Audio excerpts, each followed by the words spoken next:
Hello, today we are reading from the Republic of Plato, translated by Alan Bloom, and we are reading Book 7, sections 535 and 536.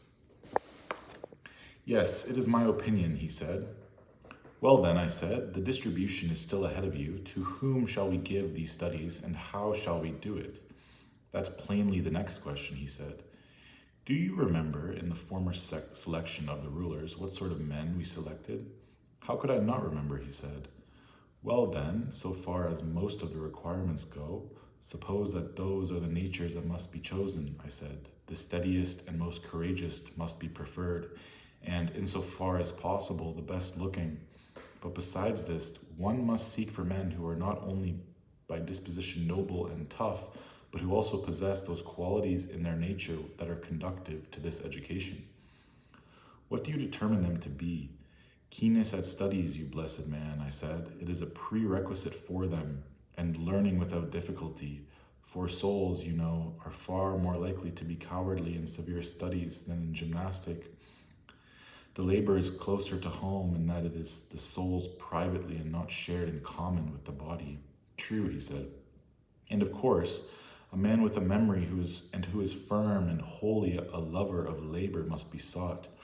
Or in what way do you suppose anyone will be willing both to perform the labors of the body and to complete so much study and practice? No one would, he said, unless he has an entirely good nature. At any rate, I said, the current mistake in philosophy, as a result of which, as we also said before, dishonor has befallen philosophy, is that men who aren't worthy take it up. Not bastards, but the genuine should have taken it up. What do you mean, he said. In the first place, I said, the man who is to take it up must not be lame in his love of labor, loving half the labor while having no taste for the other half. This is the case when a man is a lover of gymnastic and the hunt and loves all the labor done by the body, but he isn't a lover of learning or of listening and isn't an inquirer, but hates the labor involved in that. Lame as well as a man whose love of labor is directly exclusive to the other extreme. What you say is very true, he said. And likewise with respect to truth, I said, won't we class a maimed soul that hates the willing lie, both finding it hard to endure in itself and becoming incensed when others lie, but is content to receive the unwilling lie, and when it is caught somewhere being ignorant, isn't vexed by the easily accommodates itself like a swinish beast to wallowing in lack of learning. That's entirely certain, he said. And with respect to moderation, I said, and courage and magnificence and all the parts of virtue, a special guard must be kept for the man who is bastard and the one who is genuine. When a private man and a city don't know how to make a complete consideration of such things, for whatever services they happen to need, they unawares employ laymen and bastards as friends or rulers. That's just the way it is, he said. So I said, we must take good care of all such things, since if we bring men straight of limb and understanding to so important a study and so important a training and educate them, justice herself will not blame us, and we shall save the city and the regime, while in bringing men of another sort to it, we shall do exactly the opposite and also pour even more ridicule over philosophy. That, he said, would indeed be shameful. Most certainly, I said, but I seem to have been somewhat ridiculously affected just now.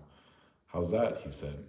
I forgot, I said, that we were playing and spoke rather intensely, for as I was talking, I looked at philosophy, and seeing her undeservingly splattered with mud, I seemed to have been vexed and said what I had said, too seriously, as though my spiritedness were aroused against those who are responsible. No, by Zeus, he said, that's not the way you seem to me, the listener. But to me, the speaker, I said, and let's not forget that in our former selection we were picking old men, but in this one, that isn't admissible. For we mustn't trust Solon when he says that in growing old, a man is able to learn much. He's less able to do that than to run, and all the great and numerous labors belong to the young. Necessarily, he said. Well then, the study of calculation and geometry and all the preparatory education required for dialectic must be put before them as children, and the instruction must not be given the aspect of compulsion to learn. Why not? Because, I said, the free man ought not to learn any study slavishly. Forced labors performed by the body don't make the body any worse, but no forced study abides in the soul. True, he said. Thanks for listening.